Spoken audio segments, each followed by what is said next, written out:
Alors, ce que je vais vous présenter ici, c'est en fait une goutte d'eau dans ce qui est présent dans l'ouvrage, sachant que je n'aurai pas vraiment le temps de pouvoir développer les exemples qui y sont traités, mais ce que je souhaiterais mettre en évidence, c'est la trame de l'ouvrage, et puis afin que vous puissiez vous donner les éléments pour comprendre ce qui va être toute la logique mise en place dans le livre.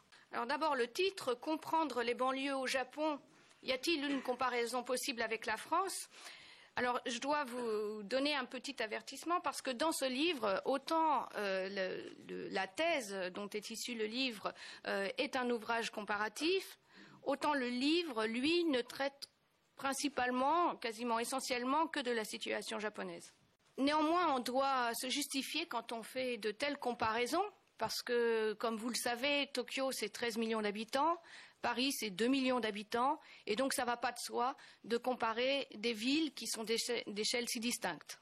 Donc pour moi, il s'agissait en fait d'avoir une comparaison qui soit plus sur le plan qualitatif que sur le plan quantitatif. Si comparaison n'est pas raison, c'est une expression que l'on a souvent entendue, l'approche comparative ici m'a permis de mettre en exergue les spécificités locales à chaque pays face à ce qui relevait des conséquences de la mondialisation économique qui ont eu des effets similaires partout dans le monde, parce qu'on peut le dire maintenant, la globalisation, c'est avant tout l'urbanisation. C'est entre autres ce que démontre Michel Lusseau dans son ouvrage Hyperlieux. Alors, quelles sont les motivations de cet ouvrage ? Il y en a deux principales. La première motivation, c'était de montrer comment l'habitat devenait un bien de consommation à travers les ans.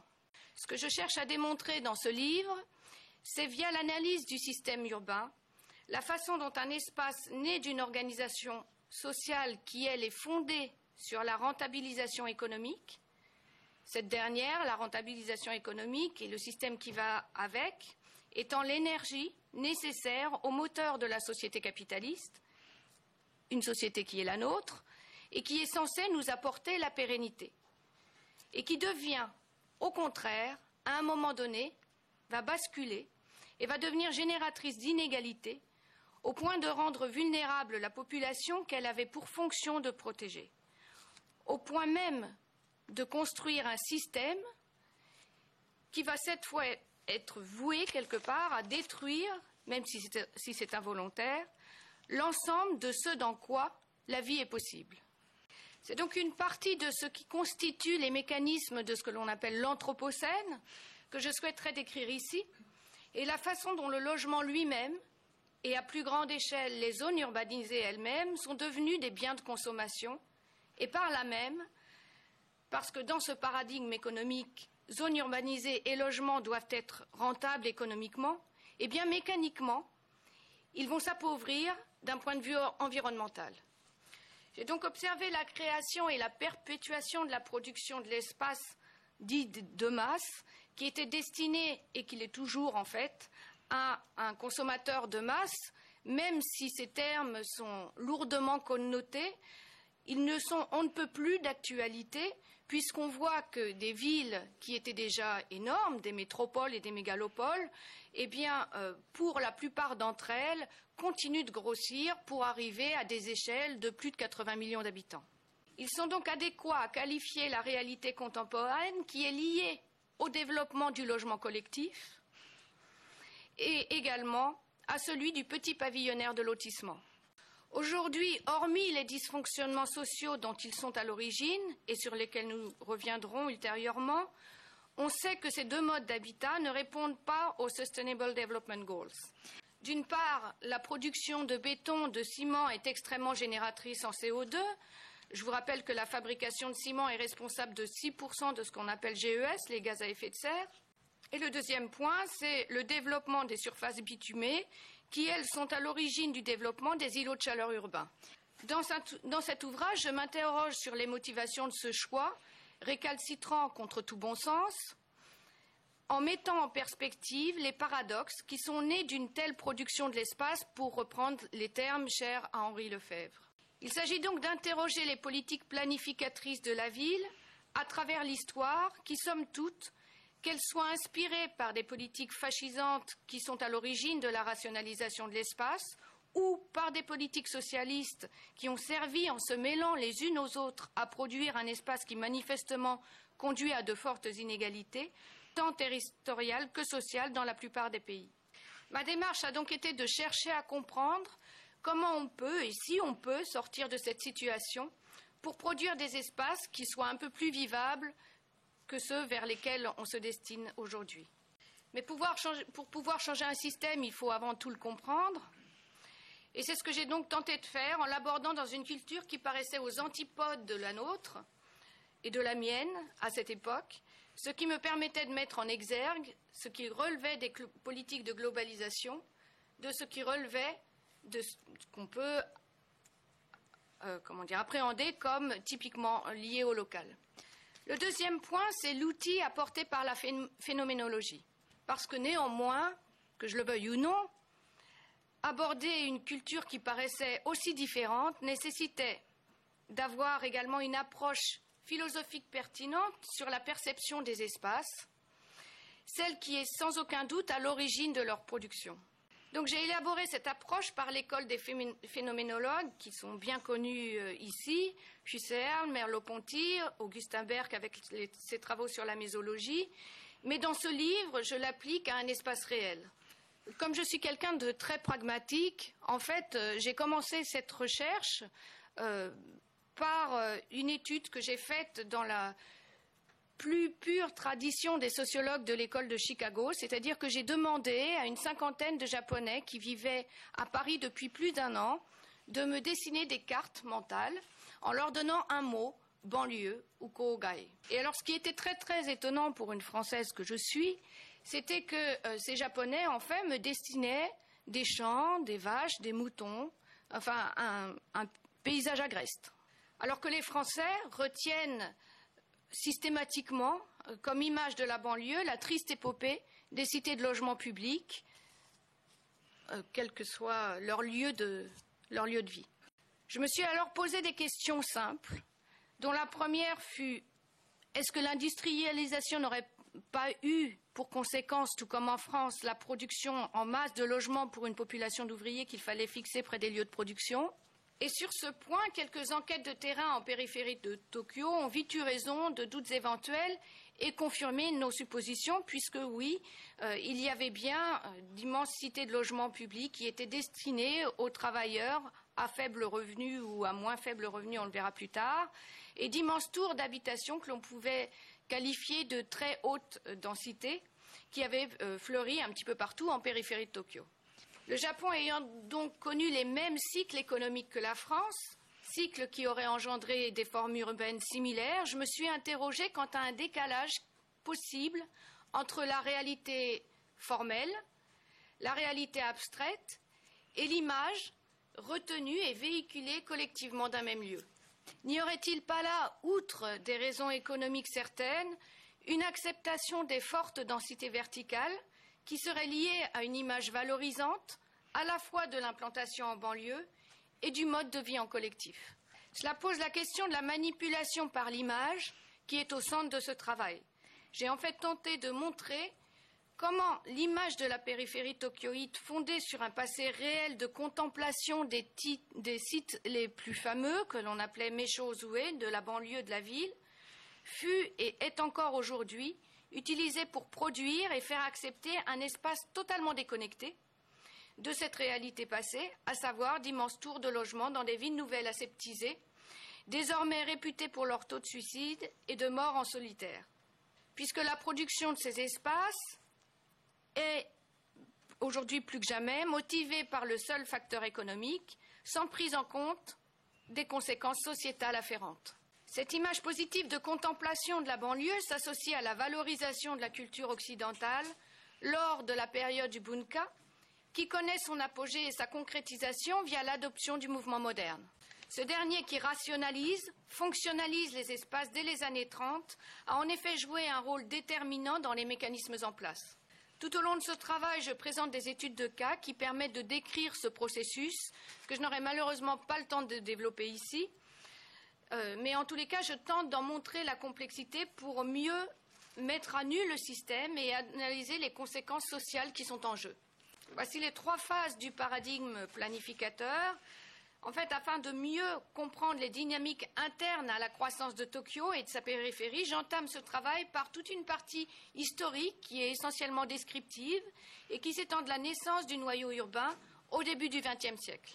Ce premier point sur la situation a pour vocation d'apporter des outils de compréhension des logiques en place dans les espaces périphériques au moment où ils s'apprêtent à accueillir les premiers logements publics.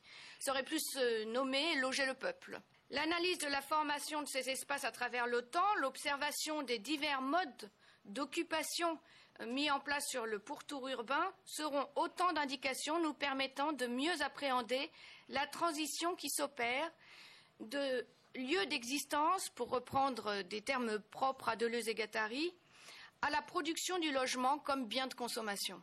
Je passe au premier point, de la structure première de Tokyo à la période de réflexion sur le logement ouvrier qui accompagne l'industrialisation. Alors ça, c'est un petit exemple. Je vais vous montrer juste 3 slides qui ont simplement pour but de vous montrer que la planification, c'est quelque chose qui est complètement artificiel. Ce sont des organisations que l'on décide politiquement.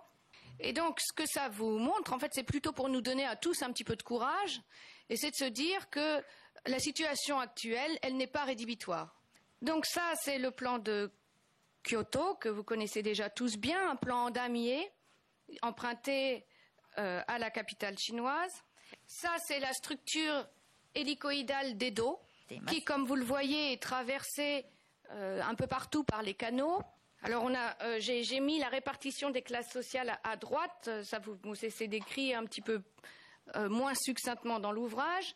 Ça vous permet en tous les cas de voir qu'il y avait une espèce de pensée à laquelle on n'est pas habitué dans nos pays occidentaux, puisque la logique était de faire en sorte que toute cet embroglio de petites rues permette en fait de maîtriser des révoltes éventuelles, puisque seul le pouvoir, seule l'administration détenait des cartes. Et puis ça, c'est Paris. C'est Paris après les travaux haussmanniens et après notamment donc le traçage des grandes avenues qui sont en orange sur cette carte. Donc ce que l'on peut voir là, c'est que c'est une décision complètement inverse qui a été prise et qui avait pourtant le même but, à savoir pouvoir contrôler les rébellions éventuelles. Je reviens à Tokyo pour vous montrer un petit peu ce à quoi Tokyo ressemblait du temps d'Edo. Ce que vous pouvez voir ici, observer ici, c'est une maison de daimyo, de seigneur. Si je vous montre cette photo, c'est d'abord pour vous dire qu'aujourd'hui, on a encore les traces de ces immenses demeures qui sont réutilisées par de grands services, que ce soit des facultés ou bien des hôtels. Mais ce qui nous intéresse, nous, c'est ce qu'il y a derrière, c'est-à-dire la politique du Sankin Kotai. Pourquoi ? Parce que le Sankin Kotai, ça a été l'établissement du premier réseau routier. Alors d'abord, il faut que je vous explique ce que c'est. C'était un système de résidence alternée qui obligeait donc les seigneurs à passer une année sur 2 à Edo et à y laisser leurs femmes et leurs enfants lorsqu'ils retournaient dans leur fief. Alors ça a 2 conséquences, certes les grandes parcelles que je décrivais tout à l'heure, mais surtout pour ce qui nous intéresse, l'explosion de la population, de la croissance de la population au centre d'Edo. Ça, ce sont quelques photos de la ville comme elle était du temps d'Edo. Alors pourquoi je vous montre ces photos ? Parce que en fait tout ça c'est des réalités qu'on a complètement oubliées, mais la nature était ultra présente partout avant à Edo. Donc ce que vous voyez à gauche, c'est la situation du temps d'Edo, et ce que vous voyez à droite, c'est le plan aujourd'hui où on voit que tout a été bitumé, que la rivière est recouverte d'une autoroute, et que donc ce lien vers la nature, ce lien à la nature qui est un des piliers de la culture japonaise, a totalement disparu. Ça, c'est un autre exemple, en l'occurrence Gomon. Je passe un petit peu rapidement là-dessus. Et puis, un dernier exemple qui, sur le mode un petit peu humoristique, pour vous dire que tout n'a finalement pas tellement changé dans la forme. Par contre, on utilise beaucoup plus d'électricité, d'énergie qu'avant pour faire à peu près la même chose finalement. Alors très rapidement, la population d'Edo explose, on le sait, ça a été une des premières villes millionnaires. Et alors ça s'est élaboré avec la réouverture du pays, après ce que l'on appelle la chute du Bakufu en 1853, à savoir donc la chute du pouvoir shogunal et la réinstauration du pouvoir impérial, qui est la marque pour nous du début de l'industrialisation du pays.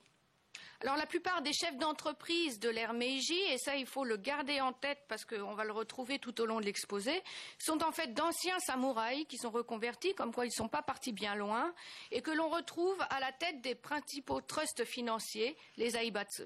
C'est notamment le cas d'Iwasaki, du clan Dotan, qui est fondateur de l'entreprise Mitsubishi. Comme je vous le disais, Tokyo prospère, et comme la plupart des grandes villes du monde de la même époque, et pour les mêmes raisons, elle étouffe. La capitale croule sous une densité de population extrême qui est entassée principalement dans les quartiers de la ville basse. Alors on a des témoignages de cette période d'écrivains comme l'écrivain naturaliste et hygiéniste Mori Ogai, qui dans son essai Nihon Kaoku Setsujijo insiste sur la nécessité de désengorger le centre urbain d'une population qui meurt de sa surdensité. Et pour cela, ce qu'il propose, c'est l'habitat de banlieue, permettant d'élever les enfants dans un environnement sain, où l'air circule et le soleil abonde. Ces derniers mots, qui sont donc un environnement sain, où l'air circule, où le soleil abonde, c'est des choses qui, quand on a travaillé un petit peu sur le logement en France, résonnent. Puisqu'en fait, c'est exactement le vocabulaire qui était utilisé également par les hygiénistes à la fin du siècle en Occident. Et ce sont eux qui étaient à l'origine de la réflexion sur le logement ouvrier, sain, permettant de contrer les vagues d'épidémies. Alors, ce qui va apporter une solution, eh bien, ça va être le développement des chemins de fer, qui vont jouer un rôle essentiel quant à l'extension de l'installation dans les pourtours urbains en donnant accès à des terres toujours plus éloignées. La rentabilisation de ces derniers, associée à la nécessité d'implantation de la main-d'œuvre près des lieux de production, sont donc déterminants pour le développement du marché foncier public ou privé qui s'étend dans la zone. Et dès ce moment-là, en fait, les images dont je parlais tout à l'heure, les images valorisantes que sont les paysages agrestes et la modernité, vont désormais être utilisées à des fins commerciales, publicitaires, pourrait-on dire, pour promouvoir la propagande des organismes d'aménagement du territoire. Aussi, les sociétés de transport vont développer des parcs et des aires d'attraction qui sont certes destinés aux populations habitant en périphérie, mais pas uniquement, également aux urbains, afin de les inciter à aller se divertir en campagne. Cette sollicitation va être particulièrement offensive, puisque les compagnies de chemin de fer achètent et aménagent des lotissements entiers autour de leurs lignes afin de permettre l'établissement pérenne de leurs nouveaux clients. Et c'est dans ce contexte que va être créée en 1918 la Société des villes à la campagne, Dennen Toshi Kabushiki Gaisha, par l'homme d'affaires Shibusawa Eiichi, surnommé père du capitalisme nippon, notamment célèbre pour avoir instauré la première banque publique japonaise devenue aujourd'hui Mizuho Ginko. Donc j'ai pas trop le temps de vous expliquer ce que vous voyez. Néanmoins, il avait organisé une exposition à Ueno vers 1920 où il montrait des prototypes de ce logement de banlieue, du pavillonnaire de banlieue, qui avait des conséquences assez fondamentales sur sur la vie à l'intérieur du foyer. En fait, ces réflexions étaient en partie fondées sur les propositions de l'anglais Ebenezer Howard, qui, en Angleterre, donc, prévoyait l'implantation de villes satellites à la ville centrale, avec un équilibre ville-campagne à l'intérieur même de ces nouveaux noyaux urbains. Mais Ebenezer Howard avait des préoccupations sociales que n'a absolument pas Shibusawa Eiichi, qui lui est un homme d'affaires, et qui lui rentabilise l'image de la vie à la campagne pour une classe moyenne qui en a les moyens. Ce type de logement est appelé bunka jutaku.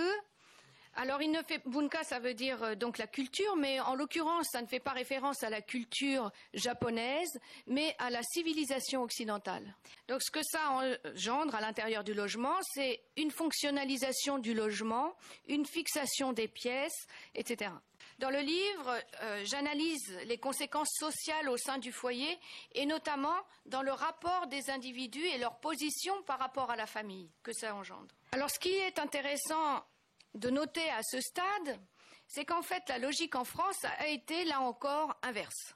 On a réutilisé la politique, enfin en tous les cas les modèle qui avait été proposé par Ebenezer Howard, et c'est un socialiste qui était administrateur de la Seine, Henri Sellier, qui va appliquer cette politique avec la construction de cités-jardins à vocation sociale, mais accolées au pourtour parisien pour ce qu'on a appelé les mal lotis. Parce qu'en fait, dans le cas parisien, ce sont les habitants de la campagne qui sont venus vivre à l'intérieur de Paris. La densité a explosé et ce sont les Parisiens qui sont allés chercher un petit peu d'air dans les pourtours et ils ont acheté des lotissements qui n'avaient aucun raccord aux équipements. C'est la raison pour laquelle on les appelait les mal lotis. Donc ça créait des slums, ça créait des bidonvilles.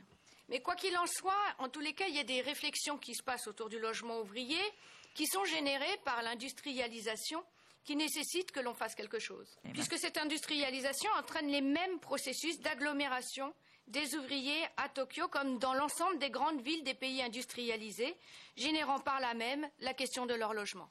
Si ce phénomène est plus criant dans les zones urbaines, c'est en fait en province, au pied des sites de production industrielle, que se développent les premiers prototypes de logement pour cette nouvelle population ouvrière. C'est ce que j'ai appelé l'autre cité-jardin, puisqu'il y en avait d'autres qui étaient bien plus proches du modèle promu par Ebenezer Howard. Cette autre cité-jardin, elle a été construite par Ohara Magosaburo sur le site industriel de la longévité Manjukuoba. Alors il faut vous remettre un petit peu dans le contexte. Les temps de travail à l'époque étaient tels que les ouvriers ne pouvaient en fait pas fonder de foyer hors du site industriel. Progressivement, la question du logement de la main-d'œuvre évolue. Il ne s'agit plus de fournir des dortoirs, comme c'était le cas jusqu'à présent, mais qui posaient des problèmes d'hygiène évidents, mais d'apporter aux ouvriers l'espace vital, des logements capables d'accueillir leurs familles et des équipements, également des équipements éducatifs, nécessaires à la formation d'un foyer. Et puis parce que dans un premier temps, ce premier temps c'est avant la robotisation, il a fallu augmenter le nombre d'ouvriers pour produire plus, le produire plus étant le garant de l'équilibre de marché. Il a également fallu trouver des technologies permettant de construire des habitations pour accueillir des densités plus importantes d'habitants. Il y a eu une première tentative qui a été faite par Mitsui, que je ne vais pas développer ici, et puis une seconde dont on parle un petit peu plus, qui a été développée par Mitsubishi sur l'île d'Ashima. Ashima, vous la connaissez certainement un peu plus sous le nom de Gunkanjima, dont la traduction pourrait être l'huile cuirassée, en raison de sa silhouette en forme de navire de guerre. C'est en fait une toute petite île de 17 km du sud, du nord au sud, qui, elle, se trouve en pleine mer au sud-ouest du port de Nagasaki. L'île a été rachetée par Mitsubishi en 1890, qui développe une exploitation minière, et a été reconstruite par 6 fois, de 1897 à 1931, par ajout de terre-plein.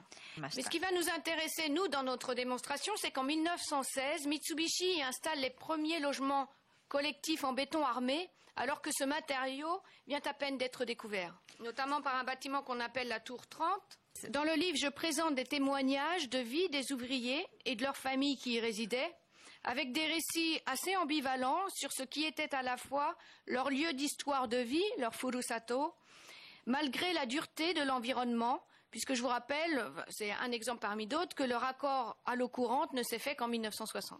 L'intervention de l'État, donc je passe à l'étape suivante, c'est l'intervention de l'État dans la question du logement, qui, elle, arrive à partir des années 20. Parce que quand on est français, on a un petit peu tendance à l'ouvrier, mais il n'est pas du tout évident que les finances publiques investissent le logement.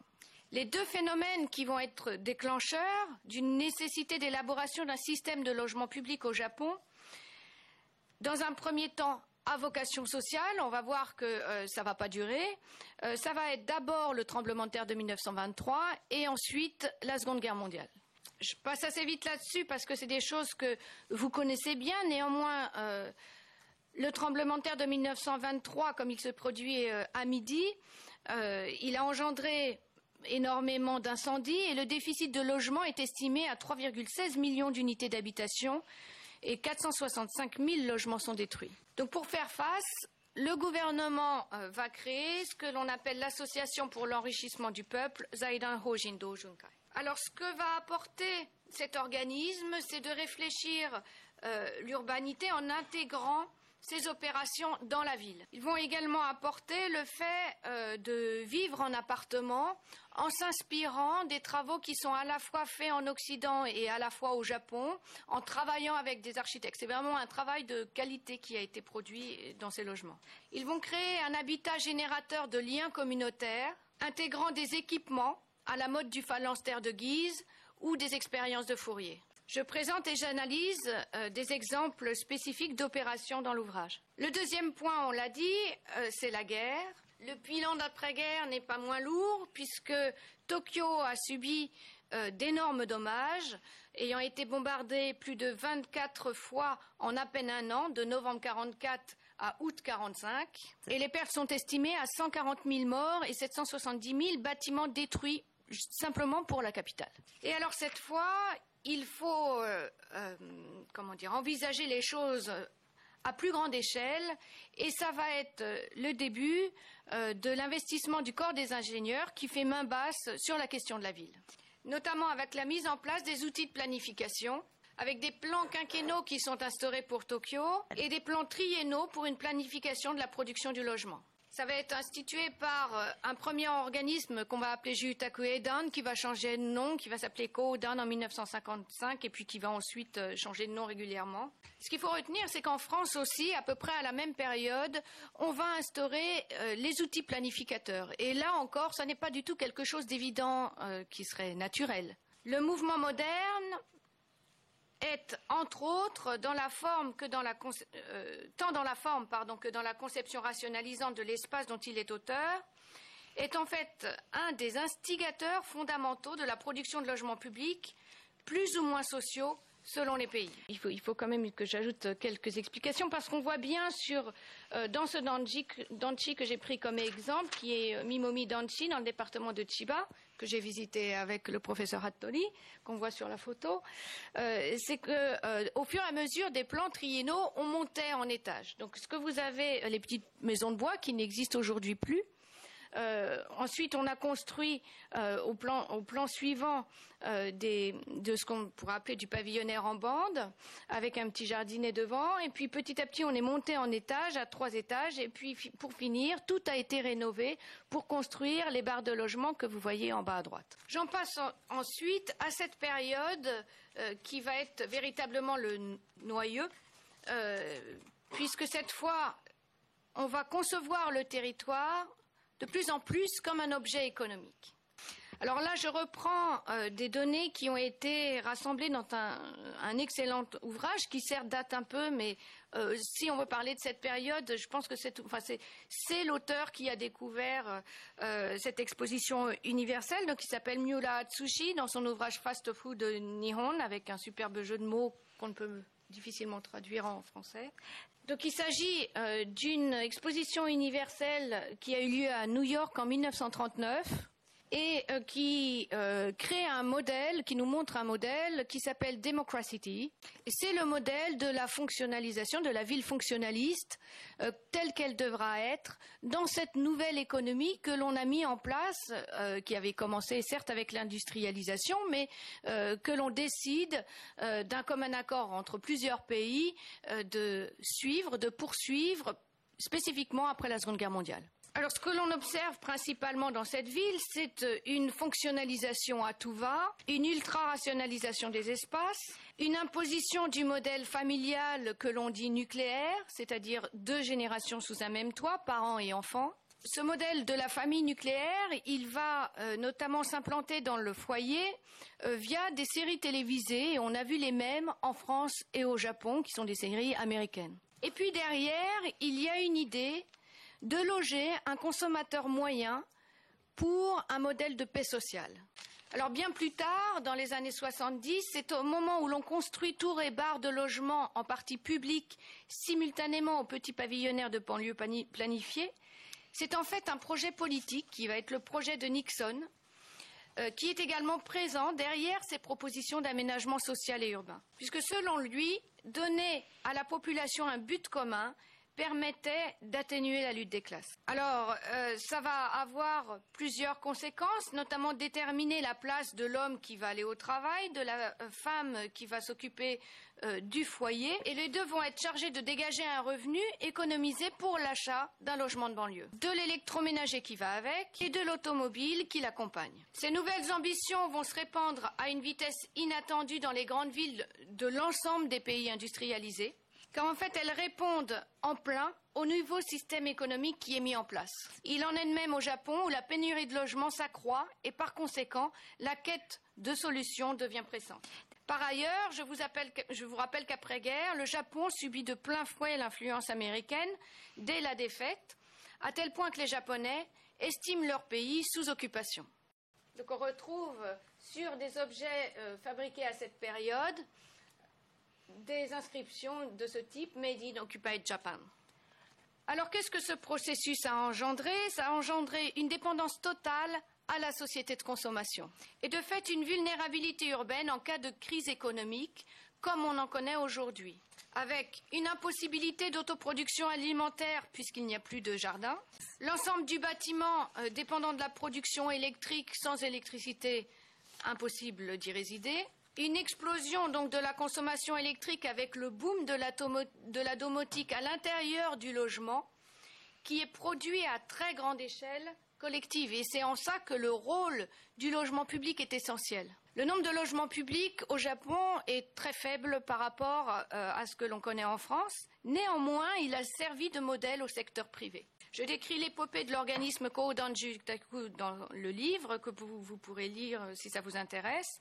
En tous les cas, ce que l'on peut voir, c'est que la domotique est quasiment imposée à l'intérieur du foyer, qui venait en fait justifier la construction de centrales nucléaires sur le territoire japonais auprès des citoyens. C'est-à-dire qu'on en justifiait l'acceptation qui n'était pas du tout évidente après Hiroshima et Nagasaki. Et ce sont d'ailleurs les mêmes entreprises qui investiront dans les centrales nucléaires et dans le marché de la domotique, Mitsui, Mitsubishi, Hitachi, les mêmes que je répète depuis le début de cet exposé.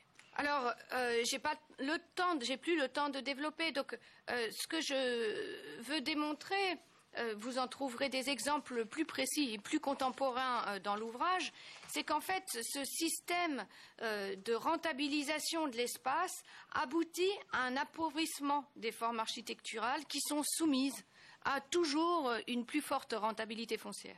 Ce que l'on observe aujourd'hui, notamment dans le petit pavillonnaire de banlieue, dans la production du petit pavillonnaire en lotissement, c'est de plus en plus la production de boîtes blanches, sans volets, sans jardin, avec des fenêtres toutes de taille identique, que l'on ne peut pas ouvrir par ailleurs, et qui ne prennent en considération qu'un seul sens, la vue, le visuel. En fait, vous le savez certainement, Aristote a limité nos sens à 5, mais nous en avons beaucoup plus.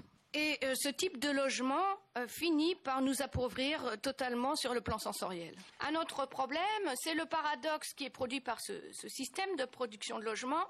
C'est le paradoxe des logements vides en centre-ville en raison de la pression foncière qui engendre un coût des loyers trop élevé.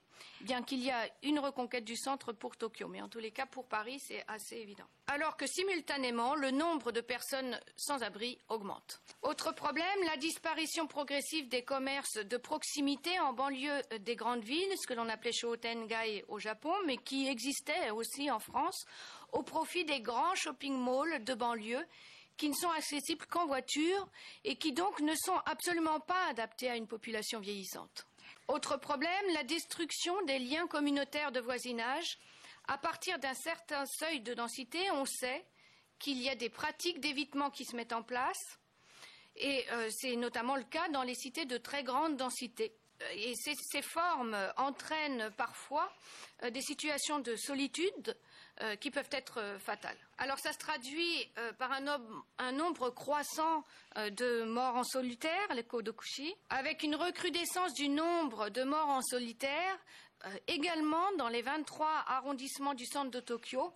Si je prends en compte que les plus de 65 ans, il y a un doublement des cas, c'est-à-dire qu'en 2015, par exemple, on a 3127 cas, alors qu'en 2005, on n'avait que 1817 cas. Autre problème généré par ce mode de construction qui est le nôtre à l'heure actuelle, c'est que comme dans ce système économique qui est le nôtre, on a besoin de produire pour entretenir ce système, bien, il faut continuer à construire toujours plus, même si ce n'est pas nécessaire, même dans les zones qui ne devraient pas l'être, à savoir les fronts de mer, les littoraux, les zones inondables, toujours au profit de la rentabilité foncière. Ce que l'on peut voir aussi, ce que l'on constate, c'est un accroissement de la couverture bitumée des sols urbains, sous le joug toujours de cette fameuse rentabilité, en vendant une image de verdure qui, elle, n'existe plus. Et alors là, je reviens à mon point de départ, sur l'image. Ce que je vous présente là, ce sont des flyers qui ont été réalisés par Kodan et qui nous montrent comment les lieux sont rebaptisés, comment on a changé la toponymie pour appeler dans l'imaginaire le vert, la verdure, l'écologie, alors que dans les faits, on bitume. Avec aussi dans les termes une référence à la modernité occidentale. Il n'y a pas longtemps, hein, ça c'est maintenant.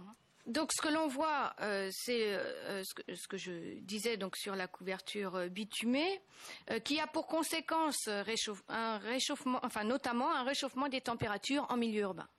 Pour finir, la politique de planification censée équilibrer économiquement le territoire a totalement échoué pour s'orienter vers une surdensification des villes où les habitants sont agglutinés dans les tours toujours plus près des cieux, laissant inoccupés et inexploités les 3/4 des régions rurales, d'où provenaient pourtant nos richesses vitales.